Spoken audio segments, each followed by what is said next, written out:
Good morning, everyone. I'd like to begin by acknowledging the traditional custodians of the land on which we gather today and pay my respects to their elders past and present. I extend that respect to the Aboriginal and Torres Strait Islander peoples here today. On behalf of the Board of Directors of the Murdoch Children's Research Institute, it's my great honour to welcome you all to our first ever virtual annual showcase. My name is Susie Carp, and I'm the Chairman of the Murdoch Children's Research Institute. Our annual showcase is a time for us to reflect on our past year's achievements and acknowledge the enormous contribution by so many inspiring individuals who work every day to ensure Murdoch Children's is a leading child health research institute in our country and one of the leading research institutes in our world. Well, what a year 2020 has been. This year started off on Melbourne's Children's Campus as a year to be full of joy and celebrations, marking the 150th birthday of the Royal Children's Hospital. However, who would have dreamed that this spectacular launch event would be the first and last celebration for us all on campus this year? There are moments in history that reshape our world, the way we think, the way we feel, the way we act and respond. This global pandemic we're all living through has certainly done this and has had a profound effect on us all. Yet despite the physical, mental and emotional devastation that COVID has had on so many around our world, we continue to search for and celebrate the silver linings. COVID has demonstrated what we always have known to be true, that science really does matter and that it has the power to transform and save lives. COVID has also refocused our priorities, the moments we share with loved ones, caring for others, occasions to honour family, friendship and community. These times are to be treasured always.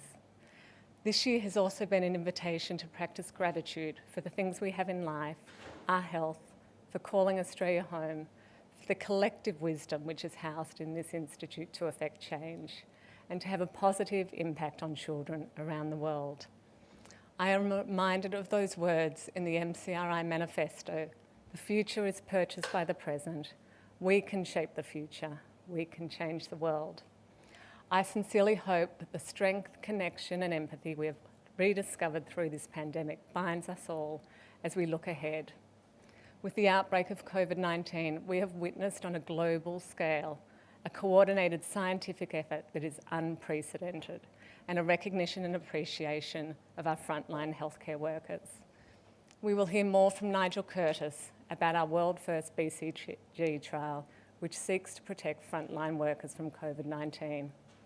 As Catherine said when this trial began, it's a moral imperative for us to do this work. Over the years, I've always said that MCRI and the Children's Campus fills me with hope, and watching this year unfold and the way our campus has responded and supported one another is another shining example of how hope permeates through these corridors and now our virtual spaces. I have never felt more pride as chairman of this remarkable institute, and in this past year, what I have witnessed during this COVID pandemic, the power of adaptability, agility, creativity, and genius is like nothing I've ever seen before. All of us at MCRI, whether it be our directors, committees and council members, council of ambassadors, supporters or friends, are committed to creating a world where every child can grow to reach their full potential. Children really are at the heart of everything we do. It's the invisible thread that connects us all. I have always valued and appreciated the need for an independent board, something I learnt from my father many years ago. Our directors' wise counsel and support has always been invaluable, but especially during these uncertain and volatile times. Despite the physical distance which separated us this year and our inability to hold board and committee meetings in person, we've had some of the most strategic and creative discussions I have ever been a part of. To my fellow directors, thank you to each of you for your commitment and dedication to MCRI, to our development board led by Kate and Miff, the US Development Board chaired by Sarah, our Marketing Council chaired by Pash, the Investment Committee led by Simon, and the Audit and Risk Committee chaired by Paul, and finally, the Commercialisation and Translation Committee led by Jerry. a heartfelt thank you for your enormous contribution to our institute. I so look forward to the time when we can all be together on campus again, feeling the magic energy of our shared commitment and work. I'd now like to introduce Professor Catherine North. Never have I witnessed her mastery more than through this COVID year. Catherine quickly realised she had to focus on things she could control and use this pandemic as an opportunity for real impact and transformation in the area of children's health. Catherine navigated impossibly challenging times with skill, empathy, and vision. She has showed us the power of resilience and coordinated strength. Watching and being part of the Institute's breathtaking work this year really did fill me with hope. She has an emotional connectedness and awareness, all of which is inspired by her extraordinary vision. Catherine, put simply, you are truly remarkable. It's my absolute pleasure to welcome you to the stage.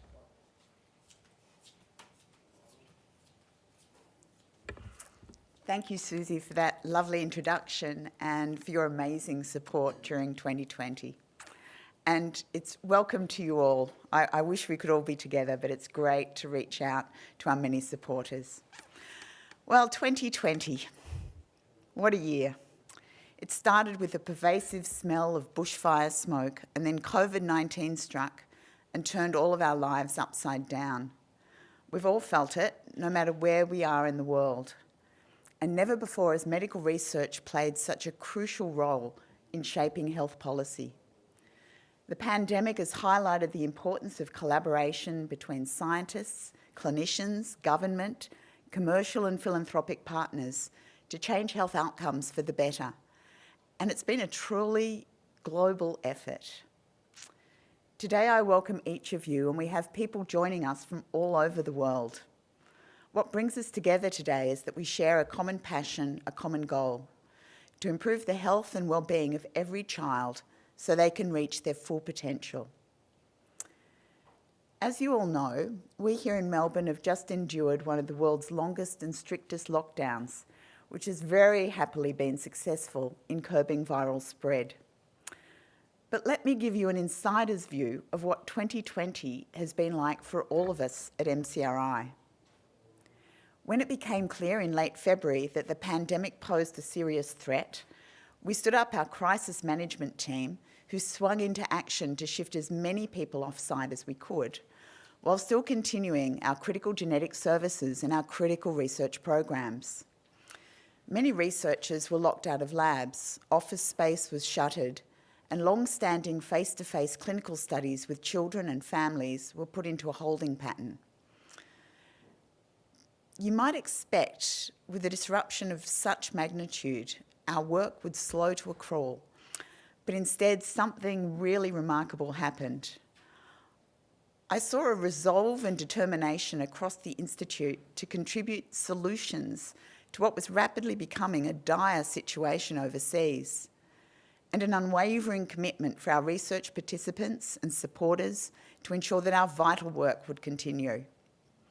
Watching on our TV screens and hearing firsthand stories from colleagues, initially in Italy, then Europe, the UK and the US, it was clear that we had to pivot many of our teams to COVID research. And that's exactly what happened. Our clinician scientists, laboratory staff and research support teams worked all hours to make this change happen. By April, we had a suite of COVID research projects up and running, spanning every one of our research strengths. And let me highlight just a few. Our global health teams were some of the first off the mark. COVID-19 showed us how important medical oxygen is as a frontline therapy, and Hamish Graham, who you'll hear from later, immediately shared approaches to improve oxygen access to any country or health service who needed it. His team are now finalists in a global competition to take their ideas for closing the oxygen gap to a global scale. During the pandemic, our Victorian Clinical Genetics Service ensured families and referring clinicians received the same high standard of care. Working in shifts to create a COVID-safe working environment, they didn't miss a beat, providing preconception and prenatal genetic testing, using telehealth genetic counselling, doing it all rapidly and accurately. VCGS also continued to provide rapid genomic sequencing for the very sickest babies in intensive care to ensure that as many families as possible received a genetic diagnosis and access to precision medicine. Our genomics researchers also joined the global human COVID genome effort. And in October, this consortium published back-to-back papers in the major international journal Science, uncovering the genetic basis of one of the pathways COVID uses to infect our cells. Then our population health team, they successfully transitioned their child and maternal support programs for refugee populations to telehealth. And this has become a shining example of how to engage with vulnerable, culturally and linguistically diverse communities in the middle of a pandemic. Importantly, they also continue to keep their eyes on our kids. Fiona Russell and Sharon Goldfeld, who you'll hear from later, led the Victorian COVID-19 and Schools report, which showed that the risk to the community was not coming from schools, it was the other way around. Once community transmission was under control, children could get back to the classroom. This research underpinned the decision by our government to send almost 1 million Victorian students back to school, changing the lives of those children and their families across the state. And it's now providing a roadmap also for graduated closures should another outbreak occur. This work is influencing pandemic school policy nationally and globally.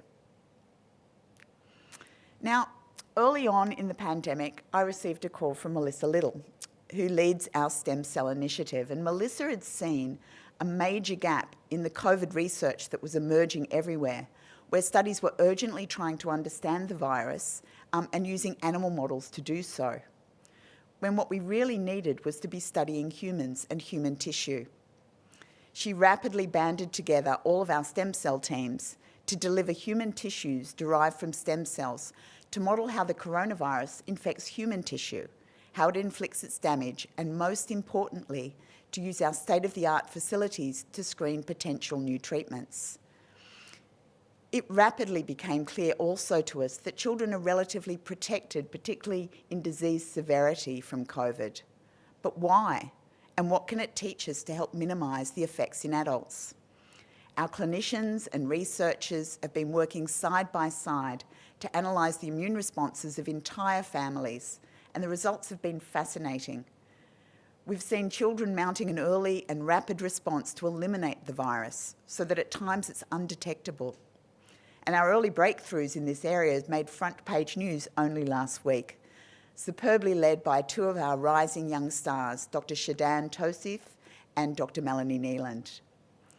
I think this is really an outstanding example of the strength of our Melbourne Children's Campus partnership with the Institute, the Royal Children's Hospital and the University of Melbourne. I could go on, but I won't. But I must say we have harnessed our large-scale longitudinal studies spanning generations to determine the effects of lockdown on the most vulnerable families in our community. We've developed podcasts providing advice for families about school transitions and caring for their kids' mental health.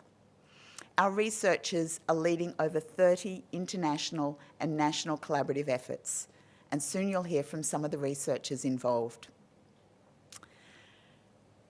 As I reflect on this year, I'm proud and excited by what we've achieved, but also what we've learned. Never has there been such a unity of purpose and solidarity across all areas of MCRI, working together to solve the big problems. Never have we been so nimble. You'll hear from Nigel Curtis about how we got a major international clinical trial to protect healthcare workers from inception to recruitment in under 4 weeks. We now have our eyes firmly on the future and how we can harness this strength and energy to more rapidly solve the many other health priorities for children. Let us not forget that we need to solve the other modern epidemics. 1 in 3 children are overweight or obese, increasing their lifetime risk of diabetes and cardiovascular disease. 1 in 4 children and young people are diagnosed with mental health issues such as depression and anxiety, and this has increased markedly during the pandemic. 1 in 5 children growing up in disadvantaged environments are already way behind their peers before they start school, and they don't catch up. 1 in 10 children have serious food allergies, and 1 in every 12 babies is born with a rare genetic disease, many of these leading to chronic disability, and really around 25% of children in the hospital at any one time have one of these rare diseases. Despite the limitations imposed by COVID, we've made great progress across all of our major strategic research areas. Our people have shown great ingenuity and rapidly adapted to maintain their momentum. Over the last year, we've achieved a consistent 5-day turnaround to provide a genomic diagnosis for our sickest infants in intensive care. And we're now leading a national expansion to every state and territory. Australia will be the first country in the world to have a national rapid genomic program of this kind. We're changing the way we think about reproductive carrier screening to detect rare mutations in potential parents that could lead to them having very sick or disabled children.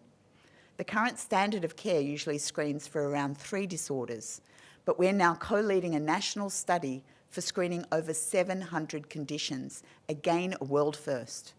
And so far, during this COVID year, over 2,000 couples have been enrolled in this study.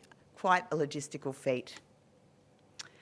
We have established a National Centre for Population Genomics in a partnership with the Garvan Institute for Medical Research in Sydney.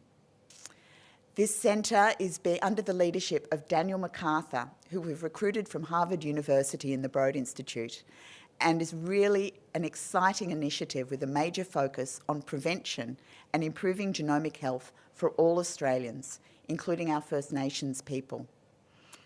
Our stem cell researchers continue to kick goals. Ed Stanley and Andrew Elefanti have been able to reproduce the earliest developmental steps in human immune cell production in the laboratory.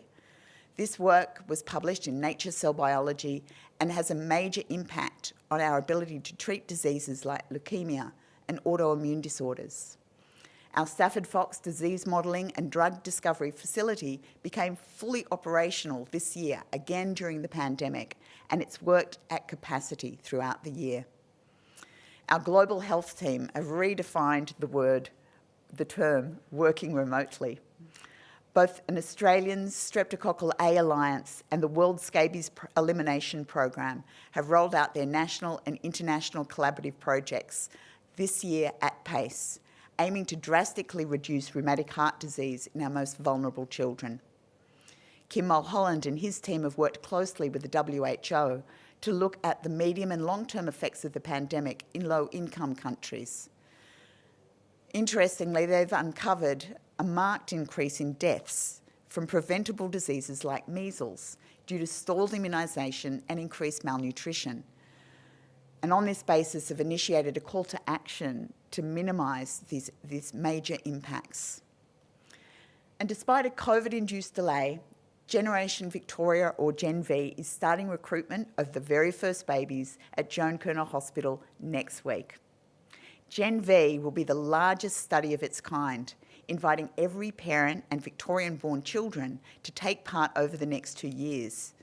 And by this quirk of timing, Gen V is uniquely and ideally placed to provide a window into the effects on pregnancy and children born during the pandemic, our COVID generation, so that we can tackle the long-term consequences of this pandemic. So there's exciting times ahead. For over 3 decades, MCRI has made profound advances in diagnosis, treatment and technologies that have helped children live healthier, longer lives. But we still don't have the cure for many, and children being born today are anticipated to have shorter lifespans than their parents. The answer to these big issues is research and providing the evidence to underpin new approaches, new therapies and meaningful policy change. Investment in the health and well-being of our children has never been more critical.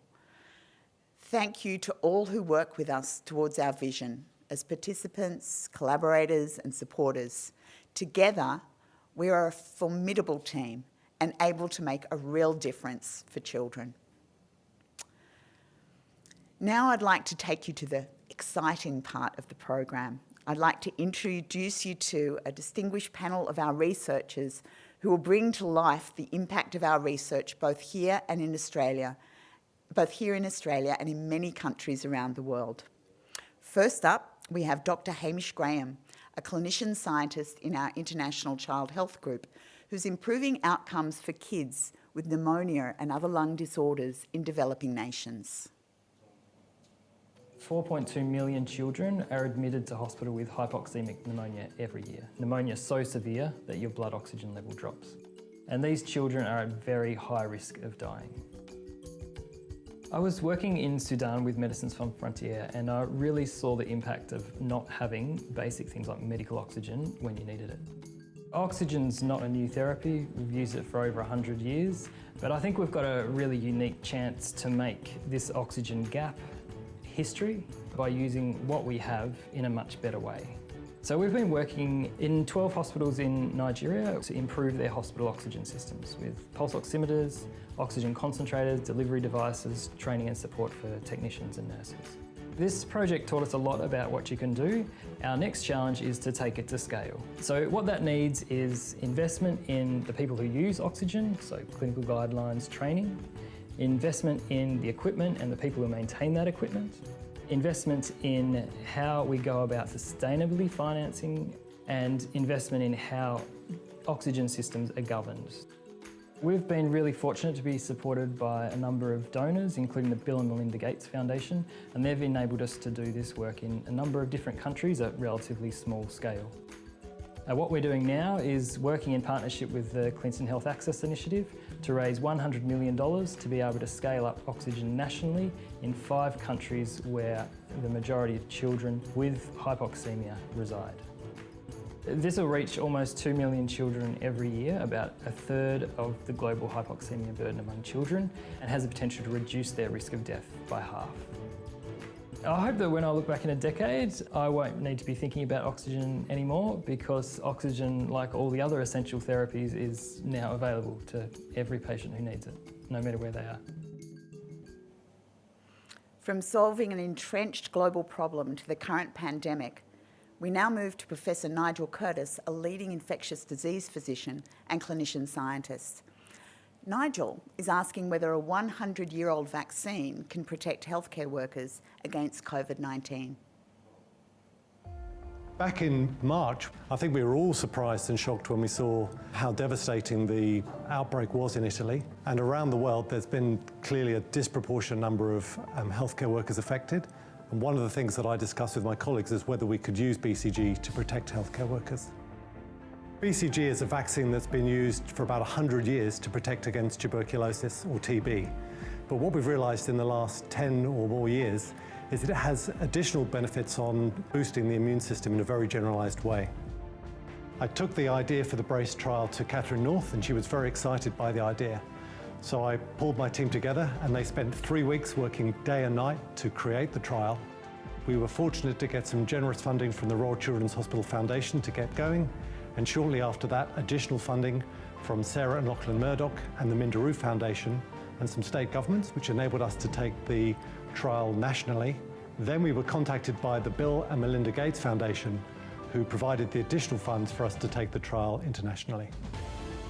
Today, we have over 4,200 participants in over 40 sites in Australia, the UK, Spain, the Netherlands, and Brazil. We expect to have results from the BRACE trial in about 6 months' time.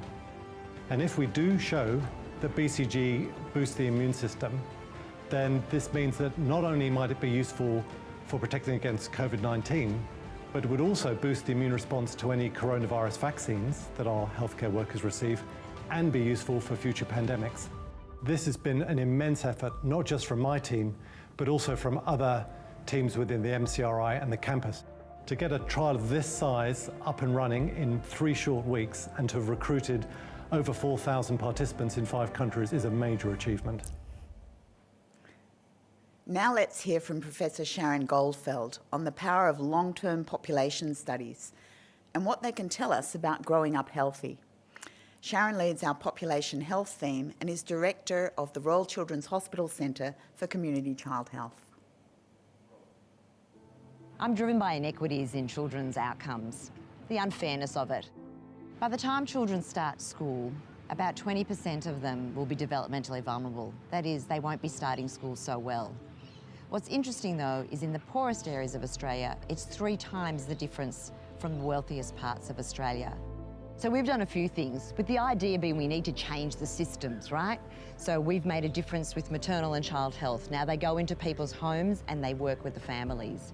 We've created the Australian Early Development Census, so national data on children's development on all kids starting school. And we've changed the way that schools deliver oral language, because getting oral language right means getting literacy right. Together, they're really starting to reshape the way we talk about kids and how we think about systems for kids. COVID has been a disaster for many kids. We're really worried about kids because they weren't going out to play, we're worried about child development, and we're worried about the disproportionate impact of homeschool learning for disadvantaged kids. Nobody was seeing these kids, school wasn't seeing them, ended up here in the emergency department, totally undernourished. So we've used our own data, our own cohort data, 15,000 kids and families. And that's going to tell us how COVID is impacting children, knowing what they were like beforehand and following them forward. That's going to tell us about the kids, but it's not going to tell us what we need to do.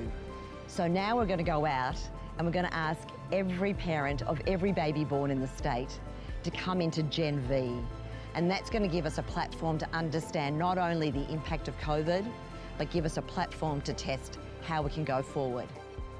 So my vision is that every kid starts school with an equal opportunity for life. And we should be able to do that with the systems we already have in play. And COVID has taught us that we can do slow system change fast.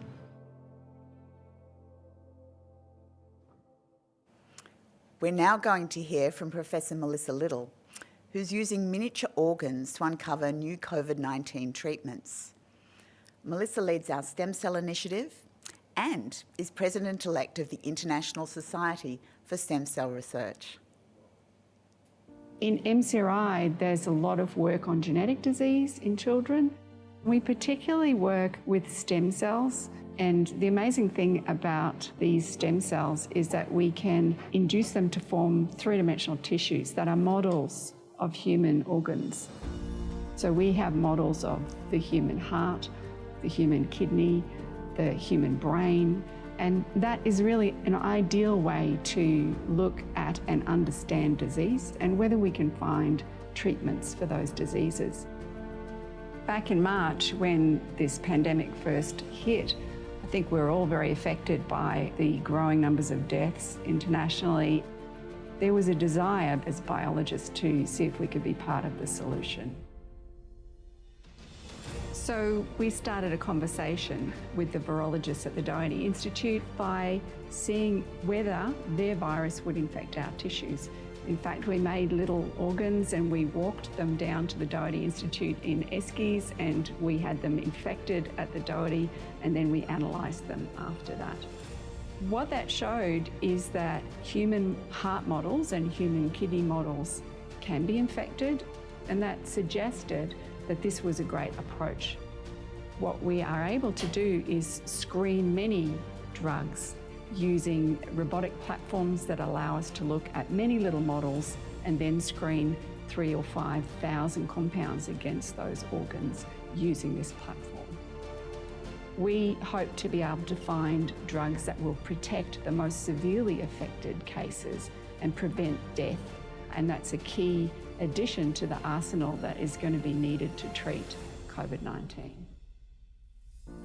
Melbourne is such a unique place, and what we've shown is our ability to work together incredibly productively, and it's with great pride that the staff at MCRI see that we're not just living through this, we are helping beat it. And last but not least, we move from cells and tissues down to the level of single genes and proteins with Professor Ravi Savarirayan. Ravi is a clinical geneticist at the Victorian Clinical Genetics Service and leader of MCRI's Skeletal Therapies Research Group. Ravi will talk about his own treatment odyssey helping children with dwarfism achieve their full potential. Children with achondroplasia, which is the most common form of dwarfism, have problems throughout their life. Yes, diagnosis is important, and yes, management's important, but really what families want, what children want is, well, what can you do to help me, doc? That's the thing that has really driven me the last 10 years to find better options and treatments for families. So when I came to the Murdoch, I wanted to manage and treat patients with genetic conditions. The trust that the Murdoch Children's Research Institute and Royal Children's have in the community is second to none, and therefore families are willing to put their children through clinical trials to hopefully get to better treatments. About 10 years ago, I heard about a precision treatment specifically for achondroplasia that had been successful in mice. And I thought that this could potentially be a game-changing treatment for this condition.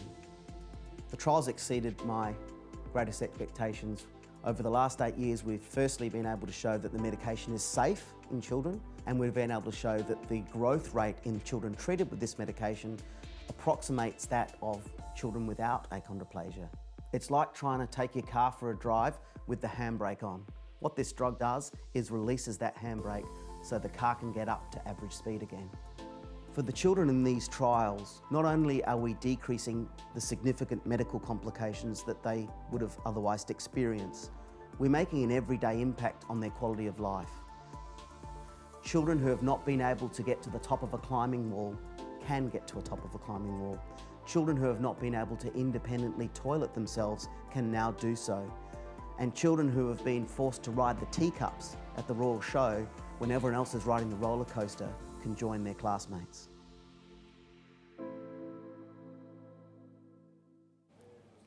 What an incredible set of stories from this extraordinary year, so inspiring. We will have a chance to hear more from our researchers in a panel discussion soon, but first I wanted to share with you another wonderful story. We are so thrilled to be joined today by our long-term ambassador and director, Sarah Murdoch from the United States. Hi Sarah, it's lovely to have you with us today. Hi Susie, it's wonderful to be here. That was just so inspiring. Sarah, all of us at the Institute wanted to honour your incredible 20 years of dedication to MCRI. You embody generosity, empathy, passion, and such a deep commitment to our work. You understand that we have a responsibility to care for all children and that no child should be left behind. 20 years ago, you walked through the corridors of the Institute with Lachlan, and we were lucky enough that you agreed to be our ambassador. You then joined me as an inaugural member of the Development Board and are now the chair of our US Development Board and an integral and valued member of our board. You have hosted events, appeared in endless ads and editorials, done interviews, photo shoots, films, ran Foxtel Labs, stepped up at our stepathons, hosted biennales. You opened your heart and homes to our work and gave us a platform that we would never have had otherwise. I have so loved sharing this journey with you, tearing up, sharing stories, understanding the challenges, but never forgetting our dreams for the Institute to bring our work to the world. Never doubt your everlasting impact on our Institute. Your kindness, compassion, and generosity is ingrained in all that we do. You embody what Dame Elizabeth said many years ago, that the most useful contribution anyone can make is to forget oneself and care for others. This institute, and in fact this campus, would not be the place it is today without your leadership and the unconditional support and commitment of yourself, Lachlan, and the Murdoch family. You have always understood there is hope in scientific knowledge and the importance of philanthropic leadership to seed the big and courageous projects. Your honesty, passion, and voice and way are so valued and cherished by us all. So to you, I say a heartfelt thank you. Thank you for sharing your life, your heart, your voice, your family, your home, your world with us. We have a few special messages we'd like to share with you this morning. Sarah, congratulations on this incredibly well-deserved recognition of the work you have done and that you continue to do for the Murdoch Children's Research Institute.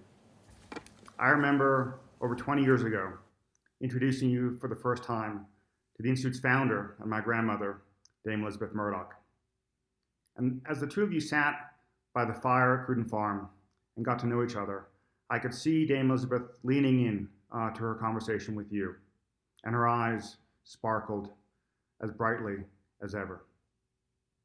For in you, she could see a kindred spirit, someone who shared her passions for helping others. And so it's just been wonderful to see over the last 20 years, you continue Dame Elizabeth's legacy in philanthropy, and particularly with the Institute. I know, speaking with Catherine North and Susie Carp, that everyone at the Institute appreciates deeply the time and the commitment and the added value that you bring to the board and to the Institute itself.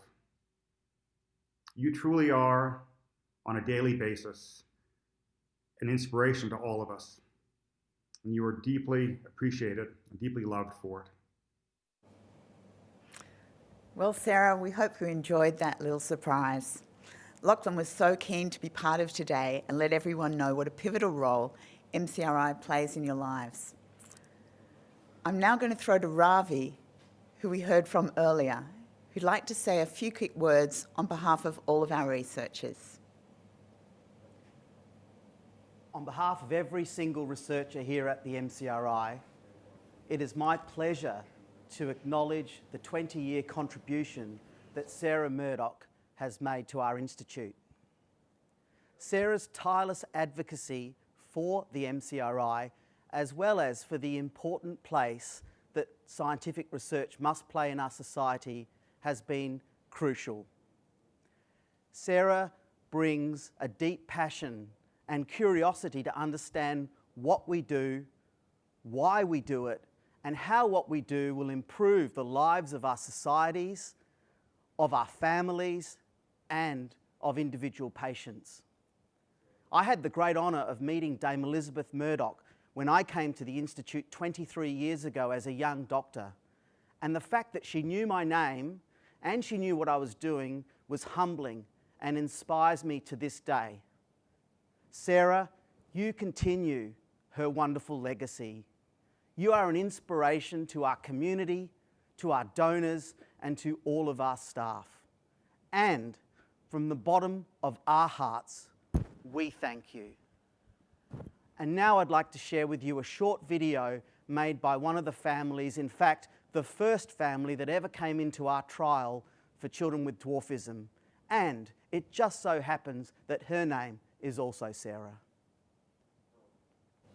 Sarah, she's known Ravi since she was a tiny baby and she's doing really well. It's just been incredible to see her growing in the way that she's been growing over the last really almost 4 years now. Sarah wasn't able to ride a bike. She wasn't tall enough to be able to get the sort of, the traction with her legs. On her 10th birthday, she was able to get onto a bike that didn't need stabilisers for the first time. How did it come? And talk to us about when you got a bike with gears. Tell us about that. It felt better. It felt better. What about the water slides? How long had you waited to get to the height that they let you on the water slides? 10.5 years. She was 10. For us, it's lovely to be part of something that will benefit, thousands and thousands of kids. I think it's just such a privilege to be part of something like that. And I think Sarah's voiced that in the past as well around, just knowing that, this is something that other kids will benefit from. And the MCRI have just been incredible. And the team, you've got Ravi here today and, some parents, but there's a team of nurses who are just beautiful and so caring and supportive all the way through this thing. And now we have a very special announcement, which some of you may have seen in the media this morning. Sarah and Lachlan have today announced a $5 million endowment to fund a Perpetual fellowship at MCRI. This fellowship will attract the world's leading researchers in transformative medical research fields, such as stem cell technology and genomic medicine. Fellowships like these provide a long-term vision and impact and really represent how philanthropy can advance medical research. It enables us to attract, retain and foster the world's best minds for generations to come. Sarah, this is truly a transformational gift, one that will help MCRI accelerate its vision of precision child health. We're so grateful to you and Lachlan. Thank you so much. I'm, first of all, just incredibly touched and humble and a little bit embarrassed about the last 5 or 10 minutes, but quite teary as well, and really appreciative. I mean, I was only reflecting this week on how over 20 years, what a privilege it has been to watch MCRI transform from, I mean, we're the top institute in Australia, but now top 3 in the world. And Catherine and Susie, we're so grateful for your leadership. Lachlan and I know what an extraordinary place MCRI is. And being co-located with the Children's Hospital means that we have a campus that allows for greater interaction with patients. We see faster and more effective translational outcomes, more than is the case for most research institutes around the world. Yet living here in the US, I see that we haven't historically enjoyed the level of funding that US institutes receive, yet we still are top 3. So I know what a great investment we are. Philanthropy is critical, and I've seen firsthand the difference it makes, particularly in seeding research. So with this fellowship, we want to continue to attract the brightest minds in research, and being endowed, we hope it will create real impact that will continue for generations. So, and we also hope this might inspire others who have the capacity to invest in this way and give MCRI long-term stability. So thank you. I'm honoured to be a part of this remarkable place. So thank you so much, Sarah, and I'd love you to join me now to co-host the panel. We're going to hear from 5 of our researchers who we met by video a short time ago. And a quick reminder that if you'd like to hear any more from the researchers about the work this year, they'll be available to answer further questions on Twitter after the close of this morning's formalities. So Sarah, would you like to lead us off in our interrogation? I'd love to. I'll start with you, Nigel, and congratulations on the amazing pivot in your work. I mean, in March, you were trialling the TB vaccine in babies, and rapidly you moved to COVID, running a massive global trial in 10,000 health workers across tens of hospitals and care homes in 5 countries. I mean, what have been some of the challenges in making this happen? Well, thank you, Sarah. Well, we've had the obvious practical challenges of working by Zoom, as I'm sure many of you have had, and working across 5 countries, different time zones. My team has had to have many meetings very early and very late at night. We've also had problems with shortages of laboratory supplies. It's not just toilet paper and pasta that has been in short supply during this pandemic. With all the increased research that's occurring worldwide, we've faced a shortage of just the tubes that we need to collect blood for our trial. And finally, there's been the rapidly changing landscape of COVID-19, with changes occurring almost on a weekly basis with testing and new vaccines. Yeah, I'd like to do a follow-on question with that, Nigel, because a big question on everyone's minds globally is, when will we have a COVID vaccine? We've heard in the news that possibly 2 vaccine candidates could be ready early next year. But what does the BCG vaccine trial play alongside these other vaccines? Well, we've been very encouraged by the recent phase 3 results that have come out showing the effectiveness of some vaccines, and even last night, the success of the Oxford vaccine. We think the BCG vaccine might actually improve the response to these vaccines. So we'll be not just looking at COVID-19, we'll be looking at the effect of BCG protecting against other illnesses, and also the effect on COVID-19 vaccines. Nigel, I'm thinking back to March when you called me, I think it was late on a Friday night, with your idea about this, using BCG to protect healthcare workers. And I said, well, it's an amazing idea, just get on with it, and I'll work on the money. And you had that trial ready and open in just over 3 weeks. How on earth did you do that when usually it takes, a good year to get up and running? Well, it's hard to remember that, back in March, it was predicted that we might run out of ventilators. We'll just stop for a second. Hospital, as you can see. East building, ground 4, specialist clinics, A3, Back to you, Nigel. Thank you. So I was saying, look, back in March, it's kind of hard to remember now that it was predicted that we would run out of ventilators in Melbourne and Australia by around mid-May. So we were aware that we had to start our trial very quickly if we were to protect healthcare workers. So I'm very fortunate to have a fantastic team that I was able to pull together very quickly. And also we had sensational support from many areas of the MCRI, from the Melbourne Children's Trial Centre, from the Biobank, from Contracts and Ethics Office, just to name a few. And finally, we were very lucky to have the support of the Director General of the WHO, who provided us with a letter of support with his support for the concept of using this 100-year-old vaccine to protect our healthcare workers. Fabulous. Back to you, Sarah. Thank you so much, Nigel. Incredible work. I'd now like to move to Hamish. I've been really touched by your life's passion in getting oxygen to those most vulnerable, to those who need it the most. I mean, you must have been pretty shocked when as a young doctor you saw how limited access is to something as simple as medical oxygen in developing countries. And there must be no doubt that COVID-19 has only highlighted the crucial role of medical oxygen and the challenge of getting oxygen delivery programs in place. How do you see MCRI taking on this global challenge? Thanks, Sarah. I think our contribution to oxygen globally has really stemmed from long-standing relationships, both with teams in country and also with big organisations like the World Health Organization and UNICEF. And I feel really fortunate to work as part of a team with collaborators here on campus and internationally in places like Papua New Guinea, Nigeria, Laos. And that meant that when the pandemic emerged, we were able to quickly take what we were learning, what we were doing in these countries and make it available internationally, not just through academic publications, but also WHO, UNICEF guidance documents and open access repositories. And certainly I hope and we're planning to ensure that this sort of work and these activities continue to have an impact well beyond the pandemic.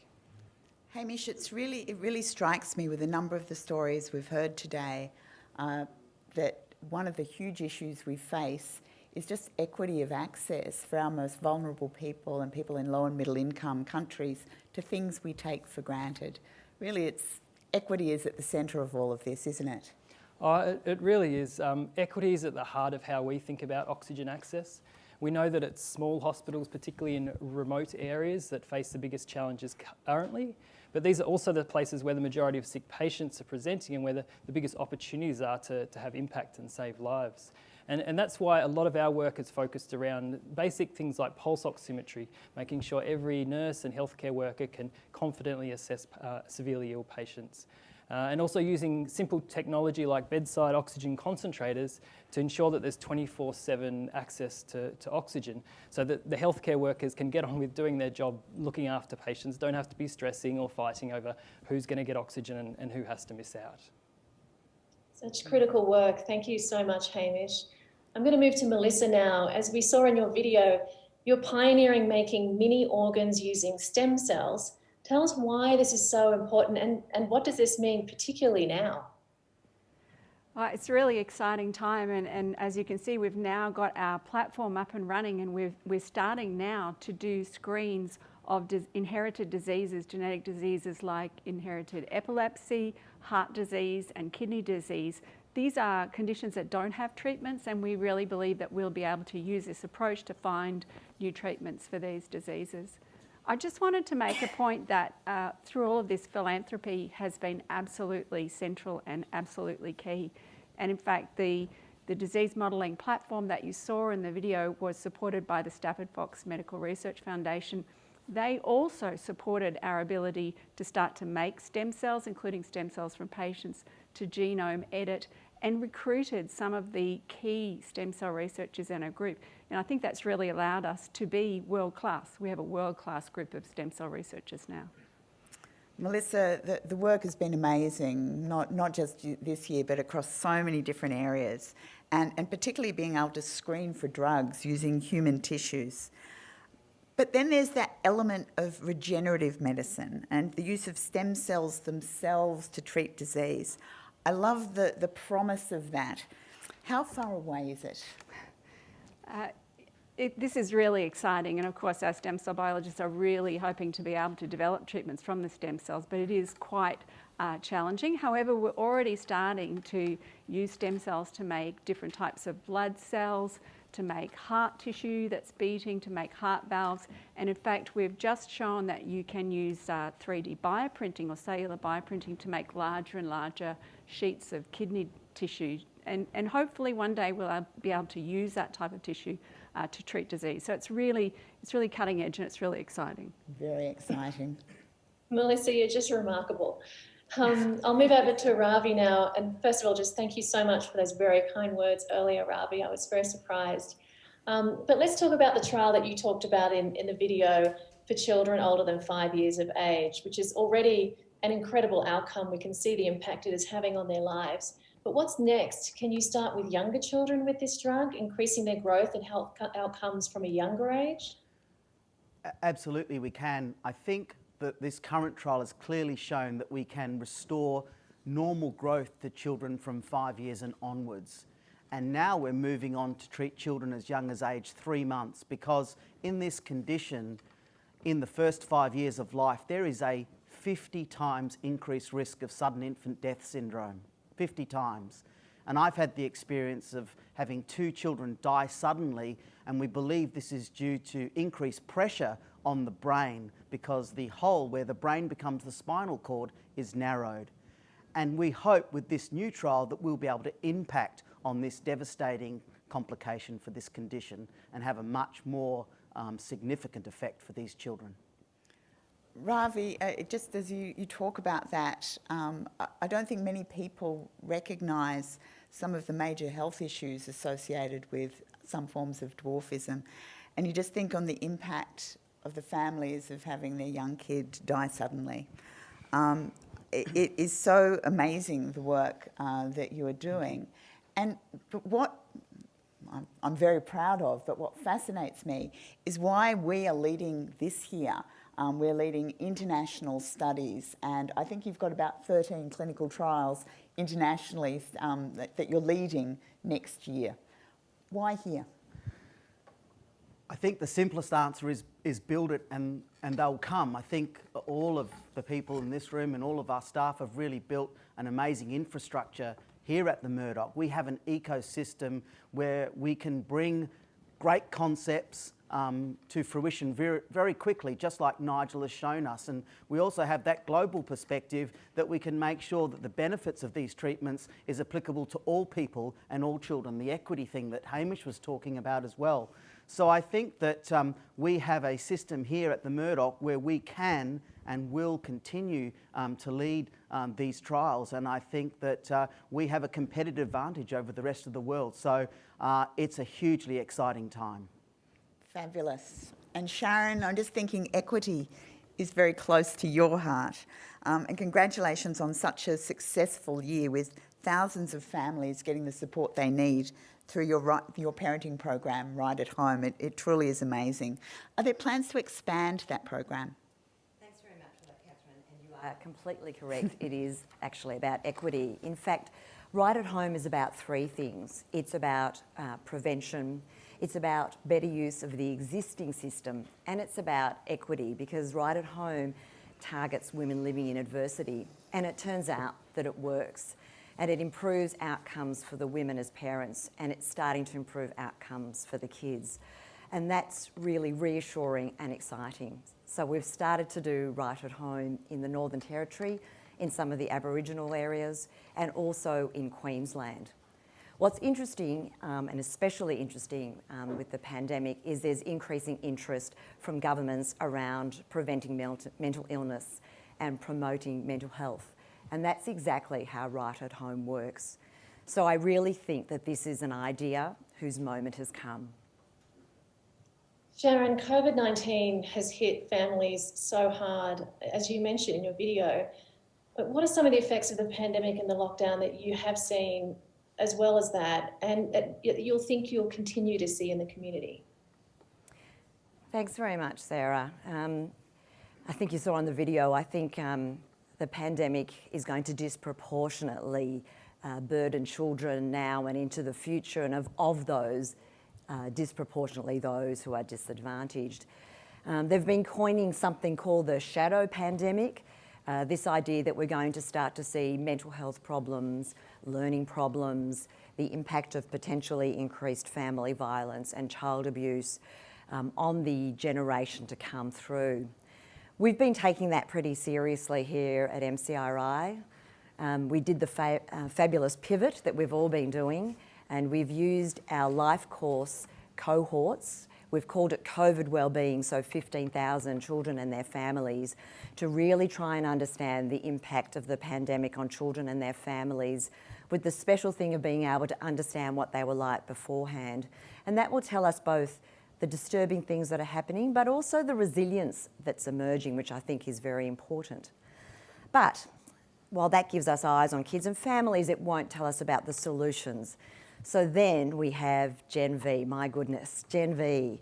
This is a whole of state parallel cohort of families, so parents and their babies, and it will be a COVID generation, really the only one in the world that will tell us from cell to society, and it will allow us to understand how that COVID generation is going now and into the future. And in reality, what Gen V will be a national and international platform that will enable innovative science and disruptive solutions, so we really can build it back better. Thank you for all you do, Sharon, and to all of you. You've kept your life-saving research really roaring along during a pandemic. And as we've all heard today, MCRI has stepped forward to contribute to the fight against COVID, looking after kids, looking after hospital workers, and looking after all of us. In the last 20 years, I can honestly say I've never been prouder of my association with MCRI. It really is so impressive what has been achieved this year. Thank you so much to Catherine, our 5 brilliant panelists. I wish you all the best for your upcoming summer holidays, and I just can't wait until I can see you all in person at the Institute soon. Thank you for having me. Oh, thank you so much, Sarah, and we wish you and your family a really happy festive season coming up, despite all the restrictions in the US at the moment. Please stay safe and well, and we can't wait to see you again in person, hopefully next year. I'd now like to invite Susie Carp back to the lectern to tell us about some leadership changes that we'll be seeing in the Institute in 2021. Over to you, Susie. Thanks, Catherine. Today is also a time to announce some farewells at the Institute. Professor Kshitij Kapoor is the Director of the Institute of the Dean and Dean of the University of Melbourne Medical School. Kshitij will be returning to London to take on the prestigious role of President and Principal of King's College. There are individuals whose presence are felt long after they leave, and Kshitij, I truly believe this is the case when thinking about your impact on the Melbourne Children's Campus. Your wisdom, counsel, collegial approach, understanding that together we are stronger has set the foundations for all of us here. Congratulations, Kshitij, on this wonderful appointment. We will miss you. Dahlia Sable will also be retiring after 12 years on the Development Board. I remember asking Dahlia to join the Development Board many years ago. She embodies much of what is good in this world. She has a generosity of spirit and a style and warmth that is infectious. She has opened her home to MCRI events, friend-raising and fundraising, and has been a great supporter, philanthropically, with her family and the Spotlight business. Thank you, Dahlia, for your years of service, support, and most of all, friendship.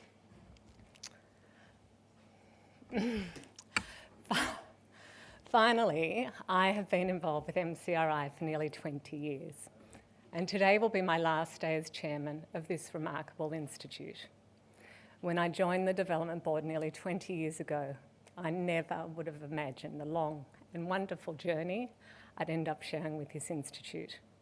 My involvement initially started with a bit of networking activity on the Development Board with David and Karina de Calvert-Jones and Sarah, later being joined by my dear friend Stephen Casper and cousin Kate Moore, and of course many others who have become close friends over the years. I quickly developed a deep passion for children's health. It became a personal crusade for me. More than 2 decades later, I stand here as outgoing chairman of this extraordinary organisation, deeply humbled and grateful for this incredible opportunity I have been given. When I reflect on this journey, my heart fills with pride at what we have all shared and created together. Art for Science, family days at Cruden Farms, lunches, dinners, biennales. My time at MCRI has showed me the difference and impact a group of individuals can make. I'm reminded of that wonderful Margaret Mead quote, "Never doubt, a small group of thoughtful, committed citizens can change the world. Indeed, it's the only thing that ever has." My children have literally grown up with the Institute in their lives. I remember being in hospital when Harry was born. He's now 6'2", and getting some flowers from the Institute thinking, gosh, they are so nice. I think I'll want to spend a little more time with them.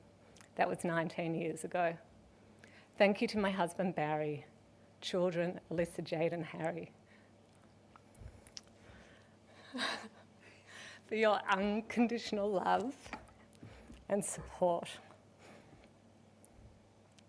I have witnessed firsthand the transformation of MCRI from a great child health research institute in Australia to being top 2 in the world. I leave here as chairman at a time when the deep relationships on campus have never been stronger. There is a respect, trust, and a recognition that together we are stronger, and I hope this will never be compromised. I'm delighted to announce Pat Hallaham will be the next chairman of the Institute. Pat is a well-recognised Australian business leader and is currently the Chief Executive Officer of the Dulux Group. He has been an invaluable director over the past 6.5 years and reminds us always to focus on what really matters. He is strategic, driven, wise, and committed to always putting children first. I'm also absolutely thrilled to announce that Sarah Murdoch will become co-chair and global ambassador, a role reflecting Sarah's deep commitment, passion, and leadership in global development, strategy, and philanthropy. I'd like to finish by honouring and paying tribute to the MCRI team, to everyone who works and contributes to the research of Murdoch Children's, to your brilliant minds, your enormous contribution to society and children's health, and to your continued curiosity and drive for discovery and impact.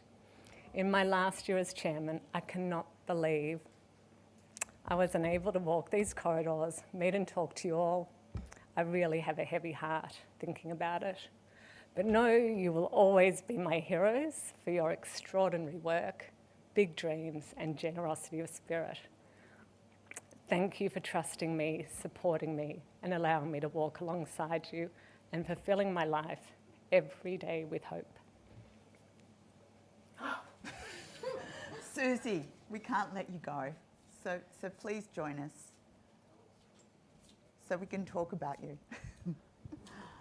I really want to acknowledge your remarkable contribution to the Institute. And it's not often I get to sing the praises of our chairman, who's dedicated over 20 years to MCRI and served the last 5 years as our chairman. And I'm personally so grateful for Susie's leadership, guidance, and friendship over this past 5 years. I know I speak for the entire board and the wider MCRI community when I say how much we've valued Susie's strong drive and astute judgment over the years. Thank you for being such a wonderful role model of compassionate leadership. I've learnt so much from you. Susie is caring, passionate, and thoughtful. You can see it as she speaks. But under that warm, soft exterior, there lies a keen intelligence and a steely determination. It's a truly formidable combination. Susie makes things happen.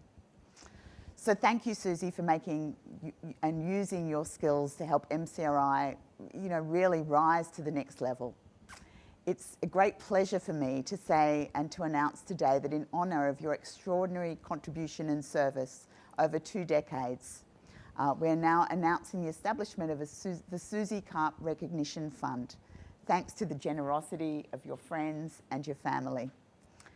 This fund is going to support the next generation, the young researchers, the next brilliant minds at MCRI, helping them to achieve their full potential. We feel that the purpose of this fund really reflects Susie's lifelong commitment to supporting our best and brightest and the young people that are working at the Institute and demonstrating their initial addiction and passion for research. So while your time supporting MCRI as a member of the board and a chairman, it might be coming to the end, I think this is the beginning of many other meaningful contributions to the Institute. I know that this is no means goodbye. As the Eagles will say, you can check out any time, but you can never leave. And so I'm looking forward, and I think all of us are, to working with you, Susie, into the future. But with such, you talk about gratitude and gratitude being the basis of resilience. I think, you know, you engender such gratitude in all of us for who you are, so thank you. Over to you, Stephen. Thanks. Thanks, Catherine. As we approach the end of this annual review, we also approach the end of Susie Carp's tenure as chairman of the Institute. And while we appreciate that Susie will always be part of the Murdoch children's family, today signals the end of Susie having a formal position within our organisation after more than 2 decades. So I wanted to say a few words which I think capture the feelings of so many who have been involved in this institute during the period of Susie's leadership. Throughout her time here, regardless of her formal position, Susie always understood that ultimately her role was to support the true stars and real heroes of our organisation, our researchers, the brilliant minds who walk the corridors of this campus, who seek to make discoveries that transform children's health. Playing that supporting role is simply a reflection of Susie's humility, but it also reflects the value she ascribes to curiosity, discovery, and to new knowledge. Further, this institute has been overwhelmed by Susie's ability to welcome people into Murdoch Children's. Susie used to talk of friend-raising before fundraising, and so many of you have become friends of MCRI and supported the work that we do here because of Susie's suggestion, guidance, or prodding. The people who Susie has brought into the fold have supported MCRI in so many ways, through philanthropy, by making connections for us, by getting involved. And most remarkably is the number of people who have gone on to assume leadership positions within MCRI, having first been introduced to this extraordinary place by Susie. I recently heard a saying that I think hits the point. A good leader creates followers, but a great leader creates leaders. Finally, there's Susie's actual leadership style. I think it's a leadership approach reflective of what she had learned from her parents, George and Frida, and also very much inspired by the family she has created together with Barry and the example she wants to show their children. It's a leadership style not guided by custom or historical protocols or practice, but instead reflecting her personality and her intrinsic values. And in turn, that approach has permeated throughout the culture of this place. Susie spoke of gratitude and honesty and empathy before they became part of the modern vernacular. And that's because, quite simply, those values reside deep within her. There is a Jewish concept called tikkun olam, which technically means to mend or to repair the world. When it comes to the health of our children, ensuring every child can grow to reach their full potential, there's a lot of mending to do. But to achieve this objective, in addition to the doctors and the scientists and the researchers, we need advocates, we need activists, those people who will push and prod those around us to fix and to repair our world, making sure that the Bob Williamsons and the Terry Dwyers and the Catherine Norths of this world have the tools, the people, the infrastructure to weave their magic. And that's exactly what Susie Carp has been doing over the last 2 decades. So for that, Susie, we thank you for helping to make MCRI so much stronger than when you first arrived here so many years ago, for introducing so many of us to this global leading institute, and above all, for doing your part to mend the children in our world. Thank you, Catherine and Stephen. I'm kind of speechless, but I have to wind things up. So there is a Zulu word, Ubuntu. It means I am because we are. A universal bond of sharing that connects all humanity. It is a belief that we are all bound together in ways that can be invisible to the eye. I feel this connection so strongly when I think of all of us at Murdoch Children's. I am, because we are. Meeting and sharing my life with all of you has been one of the greatest privileges of my life. Thank you from the bottom of my heart for this incredible gift and recognition.